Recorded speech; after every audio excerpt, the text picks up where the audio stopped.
So it is my great pleasure to introduce Tony Garcia from Street Plans. Great to have you on board of TUMI TV.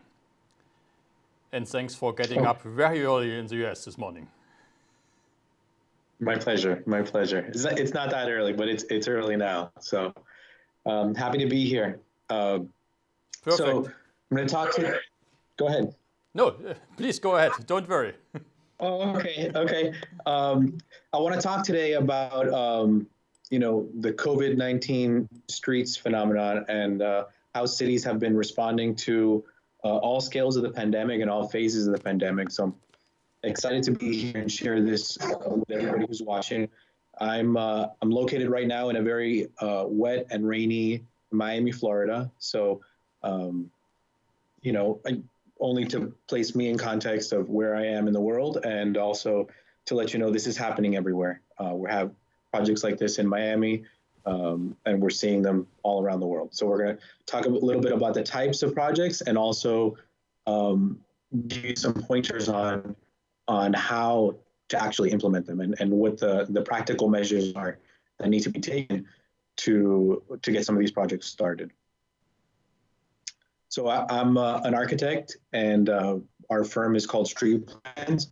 We are an urban design and transportation planning practice, and the majority of our work is actually in creating master plans for cities that envision long-term change for bicycles and pedestrians and transit, and really reallocating space from cars to bicycles and pedestrians, and thinking about our cities as holistic units, and not just as, this is where you separate uses and where you have highways that go through your downtowns. So our core ethos is that cities should be compact and walkable and bikeable, and that cars should be very low on the priority in terms of decision making. And that really hasn't been the way that we planned our cities for the last 100 years or so. Unfortunately, it's already getting up there. And so all of our decisions and our plans are geared towards that end goal. And unfortunately, what happens is that we encounter oftentimes very angry elected officials or public people from the community or city staff that don't understand why we're suggesting some of these changes. And that's really where we developed this idea of tactical urbanism. Now, tactical urbanism isn't new. It's not really something that we invented. It's just a term. People have been making cities as individuals since we came out of caves and started making cities. So it's just a way of describing this approach today in modern times, where citizens are so far removed from the decision-making process that we need to give it a term. And that term is tactical urbanism. And we define it as an approach to city building that uses short-term, low-cost materials to create a long-term change. And it just so happens that it is as relevant now as it has ever been, because of this moment that we're in, because of the needs that the COVID pandemic has placed upon our cities. Tactical urbanism is one of the best tools that cities can employ at this moment, because it relies on fast action. Now, normally, the way that we would describe tactical urbanism as a tool for cities is that it is a project delivery methodology. And what does that mean? That means that it is a way of allowing cities to roll out projects in an incremental and flexible way. Normally, when cities plan for infrastructure projects, they jump right into long-term capital projects. That's still really the way that most of our projects are done. And what we try to say is you can break down project delivery into smaller increments, starting with a 1 day or 1 month demonstration project, leading all the way up to something that is 1 year to 5 years. And at each of these steps, the materials and the timeline is going to be different. How you involve the public is different. For example, in a demonstration project, you can use volunteers, and the materials are so inexpensive and so temporary that they go away after a day or two. Whereas in interim design, you really aren't going to be using volunteers and the materials are going to last much longer. And then a pilot project also is in between. You can use volunteers here, but the materials are going to last a little bit longer. You can see all of these are bike lanes. They're just different types of bike lanes using different materials. And at each step of the way, there's a chance to test out whether that design works, to build social capital with the people who are going to use the bike lane, and then also to do a proof of concept to people who might otherwise not understand or believe that this is a good idea. And that's where our experience as transportation planners is met by this tactical urbanism, because we spent the first part of our career just creating plans that sat on a shelf that didn't go anywhere. And we thought that there was something wrong with that, that there was a reason why we got into this business was not just to create plans, but to actually affect change in the real world. And tactical urbanism allows us to do that. So when it comes to COVID, the reason that tactical urbanism is so relevant to this moment is because cities recognized very early on that there was a need for doing very fast changes. And there, at this moment and for the past 2 months, there have been very few resources, either people resources or actually money, to do anything really big. So we saw these two very different and contrasting approaches initially. Some cities like Chicago, which has undone this since then, closed parks and closed trails to people who are wanting to go out and bike and walk. Whereas other cities like Denver or Oakland opened up their entire street networks to people walking and biking. And this contrast really brought to light the fact that there was a need for people to get out of their house, even though there was this pandemic. And I know there's different phases to the pandemic, and we're going to talk about that in a second, and different approaches that cities took to quarantine. Some were way more strict than others. So this is really contextual. We did not in the United States lock down in as much as places like Italy or Spain. So there might be a case where you might have to lock everything down, but this wasn't the case in the United States necessarily.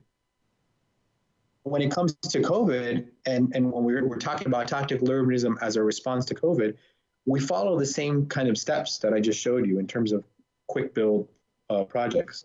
There's those responses that are so immediate that they use very, very short-term temporary materials. And that could be something that is 1 week to 3 months. And these are just orange cones and traffic tape that are placed out. Very, very little permanent change has happened in this first phase.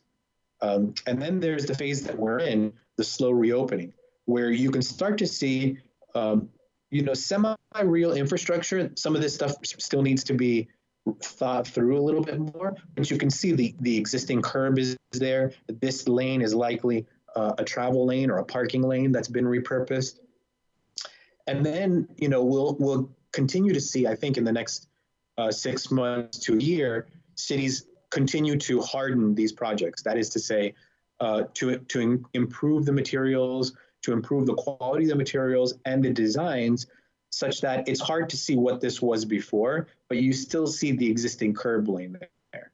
You still see where the existing street used to be. And then I think we'll see over the long term the same push towards more elegant looking final product type designs. So when we talk about the types of responses that cities have undertaken, we see these 6 main responses. Open streets projects that are just basically closing the street to cars and opening it to bicyclists and pedestrians. That could be any type of street, whether it's a waterfront street or a park or just a normal neighborhood street. There are shared streets, and those are a variation of the open streets because they occur in neighborhoods, typically in residential neighborhoods where you close access to through traffic. You still allow people who live there to go into those streets, but for the most part, the priority on the street is given to bicycles and pedestrians. Then there's dining streets or streeteries, what we're calling streeteries, where we close the street for restaurants. It could be retail as well. There are temporary bike lanes, the elimination of the pedestrian recall signal, and then sidewalk expansion using curb lanes. And I'll go into some of these in more detail now. So open streets, these are as I said, the closure of major streets around cities, could be commercial or residential in any type of context, and opening those streets up to bicyclists and pedestrians. Now we've seen this, this was very early on an approach that was taken in parks and waterfront locations, which has really just gone beyond that and opened up. And as you can see, it's just using barricades or cones, anything that would close the street to cars. And we encourage cities to not focus so much on the need for police to close the street, but just rely on barricades. That was a big issue in New York City early on with the use of the police. Streeteries. This is the newest and the most popular at this point tactic, and that is, it's like an open streets closure, except that that as much preference is given to dining as to people who walk and bike on the street. So here you see, a cafe or a restaurant setting out their tables to allow the tables to spread out and maintain that social distancing out in the street. Now, this is going to be limited to right now during the summer for a lot of locations. Here in Miami, actually, summer is a very hard time to do this because it rains all the time. We just finished 4 days of constant rain nonstop. So the outdoor dining here is not going to be as relevant, but there might be other parts of the world where you get more outdoor dining, in different times of the year. And this is more appropriate, obviously, now as, at least in the United States, as the economy starts to open up again and people go out, so that restaurants have their occupancy, it's just not within their physical locations. Now, open curbs is an interesting tactic because there's so many different permutations of it. And we've seen this really all around the world at this point. The reallocation of curb space, whether it's on-street parking or a travel lane, for different things like bike lanes, for sidewalk expansions, for queuing. Here you see people lined up to go into a convenience store or a grocery store. So there are very many different versions of this that that can be used for any number of activities. Transit boarding, you think about our bus stops and our transit stops, you're going to have to allocate a much larger space to allow people to social distance and still allow for transit to continue operating. And that's going to happen here in an open curb situation. Shared streets, as I said, are mostly residential streets where you close access at major points and only allow local traffic and also deliveries. And part of the model, we think, and what we're advising our clients is that consider the super block model, where you take a whole neighborhood and you close that off to through traffic, and you open up the streets in the interior blocks. So you limit access points at 1 or 2 or 3 major locations and close the rest of the access points to cars. You still allow bicyclists and pedestrians to get through, and you still allow local traffic and deliveries to get through at certain key intersections. Now, you have to be mindful of transit. Typically, transit is not going to go through a residential neighborhood, so you're not going to really have to think about that. But consider where the transit stops are so that those places are open and so that those intersections still remain open. But as you can see from this image, there are locations where people are allowed to turn into or out of a neighborhood, but there's barricades on the other side. And a lot of times we see these barricades are managed or maintained by the residents themselves. Temporary bikeways, we talked about this just briefly a second ago in terms of the curb lanes here. and reallocating curb lane space. So this is a very temporary bikeway. We're seeing examples like in Paris and London of bikeways that skip this step and go right into a more permanent design. And then finally, eliminating pedestrian recall buttons so that you don't have to press the button to cross the street. We think that this is probably going to be one of the more lasting of the interventions, just because it's mostly a terrible idea to require pedestrians to have to beg to cross the street. They should be able to cross at regular intervals and not be second rate to the car. So far, we've documented this in over 200 cities around the world, and I'm sure that there are even more that we're not catching. There are 300 plus different applications, and really every day we get more pop up in our inbox. It's hard to keep track at this point. The dining streets, the streeteries, those are right now the most popular. They're growing in popularity. Here you see the number of miles, and this is probably already out of date as well. Paris really committed to an extensive network. And in the United States, our network really has been limited to slow streets more than bike lanes. And this is all of the tactics together. So I want to get into a few pieces of advice generally, and then dive into a little bit more specifics. What we know so far in terms of how to do these projects and how to get things done. Leadership matters. Usually tactical urbanism is a very grassroots type of approach, but in this moment, and really all the time, leadership matters. You need a political champion, somebody who knows, who is at the very top of government, either a city manager, an elected official, who will say, this is what we're doing, to set policy, to set expectations, and make sure that everybody is working towards a common goal. That is, in my mind, one of the most critical pieces now and always.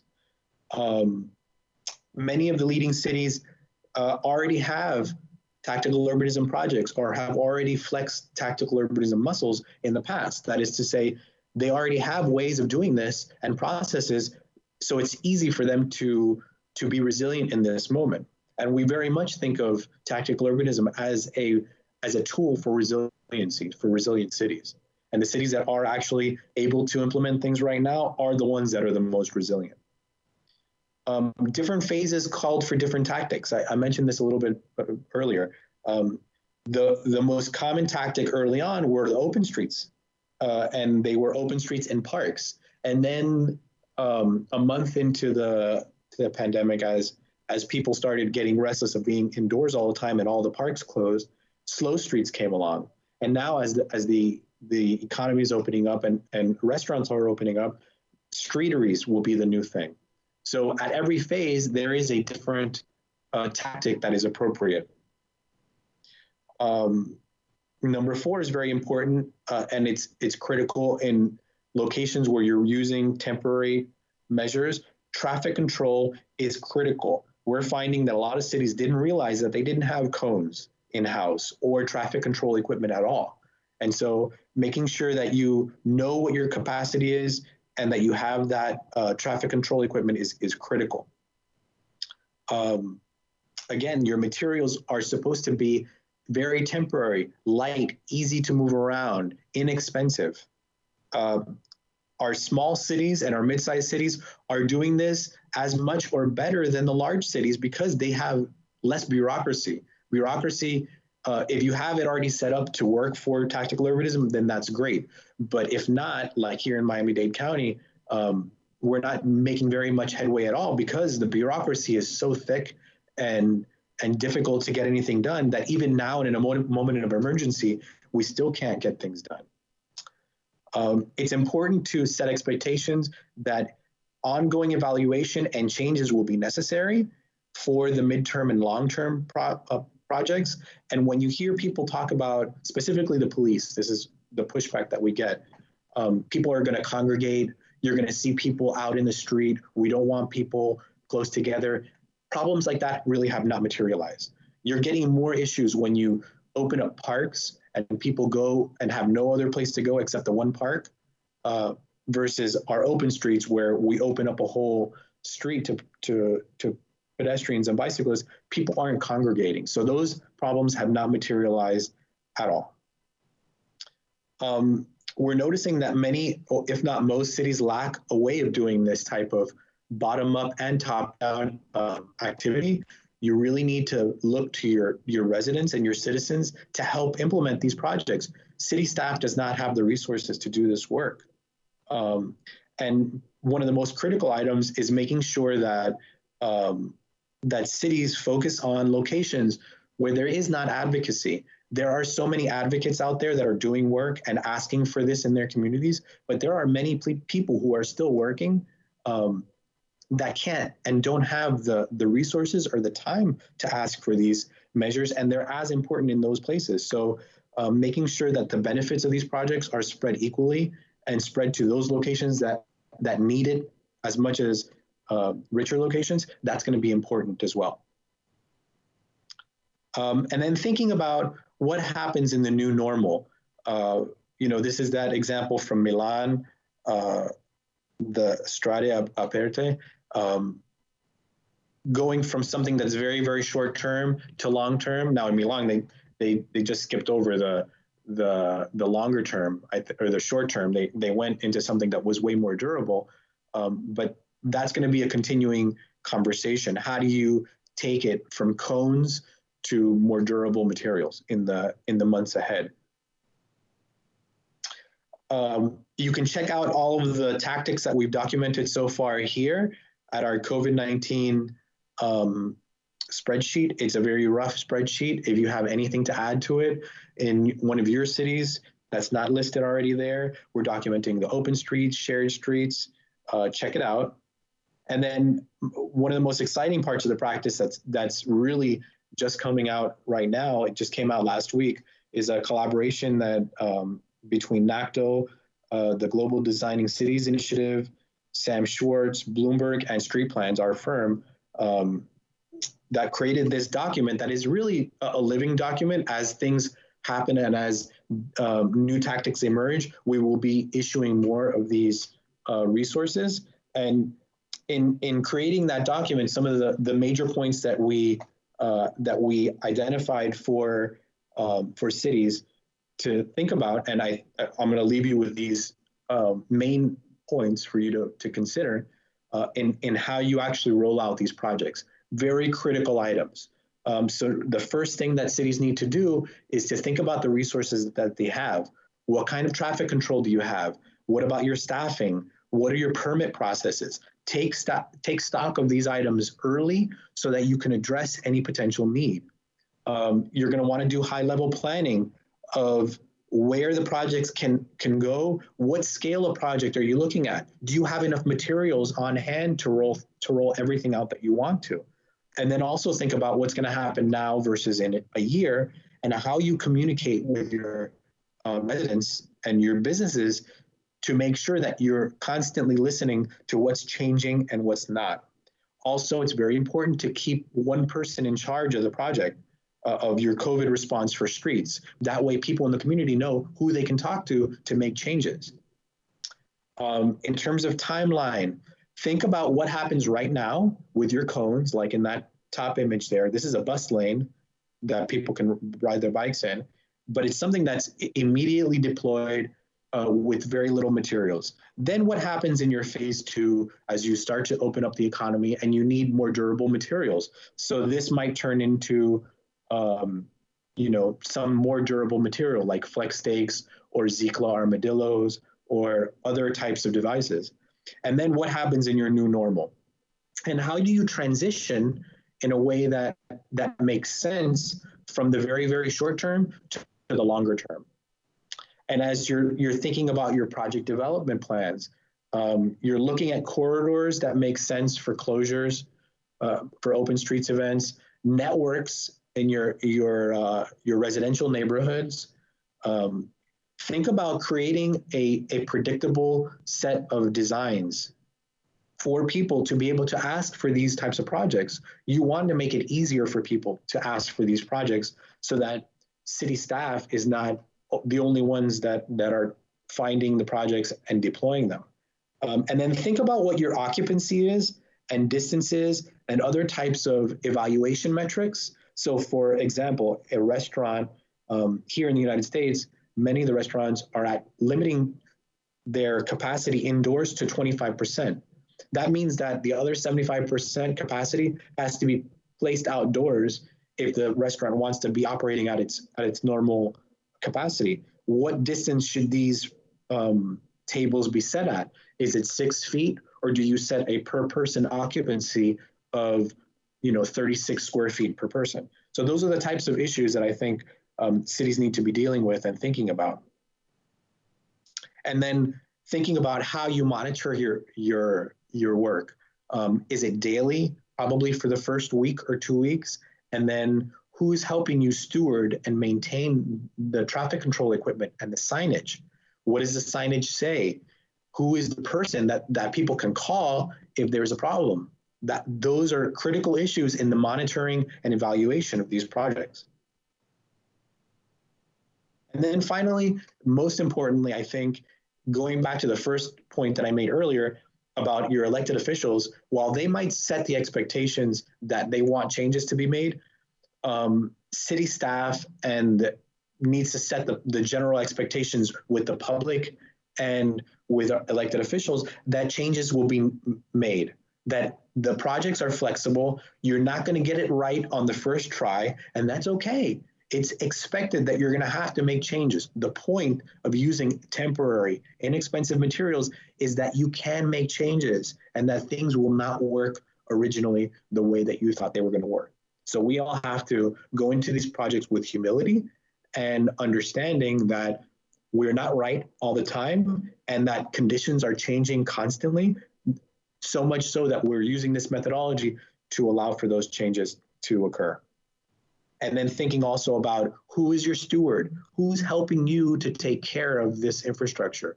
Is it a business improvement district? Is it a homeowners association? Is it just city staff?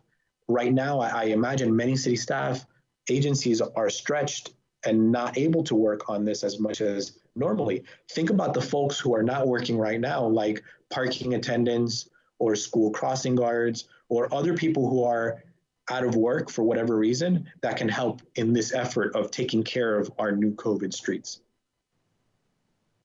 So you can download many of our tactics from the pre-COVID days at tacticalurbanismguide.com, and the NACTO guide is at NACTO, at the NACTO website.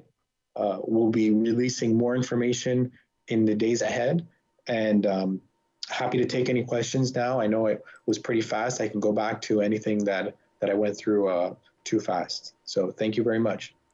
Thank you, Tony. This was amazing, and I think it was an amazing overview of what I would call the golden age of tactical urbanism.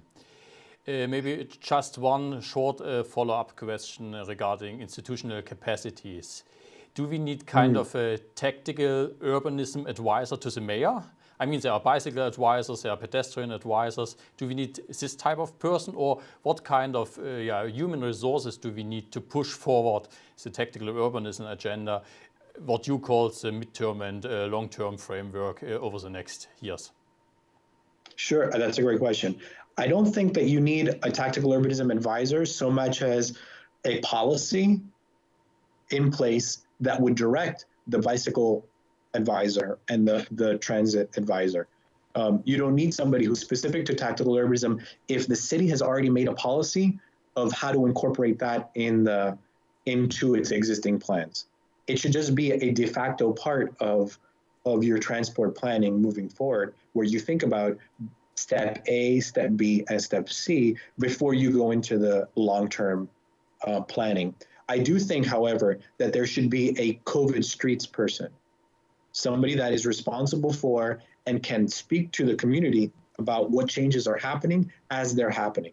And that you can call it the tactical urbanism advisor or whoever, whatever term it is, but that person is really more about helping to implement the projects right now, immediately during the pandemic, and communicating with the community about what those changes are going to be. And we're finding that, and that can last beyond the pandemic. It doesn't have to be just specifically to right now, but that person should be the one responsible, because what happens is your business owner, for example, you take their parking space in front of their location. How do they know who to call about making changes? Maybe somebody has knocked down the signage multiple times, or maybe there's people illegally parking there. Who do they call? That's not really a police issue, and it's not really a transportation issue. It's something that has to do with this specific project. So I think the way that you build trust with the community so that they understand and know how to respond to these changes and how to not be cynical about them is to have one point person in charge of the streets response. Okay, perfect. Thank you very much. I think this is very, very insightful and a lot of food for thought for many cities. And I trust that many cities are going to benefit from the documents which you and your colleagues have recently developed, including the NECTO document. I think congratulations to this document. And please, I encourage our viewers to check out the webpage of Street Plans and to continue the dialogue. Thank you very much, Tony, for having you here at TUMI TV, and looking forward to continue the collaboration. Thank you. My pleasure. My pleasure. Thank you, guys.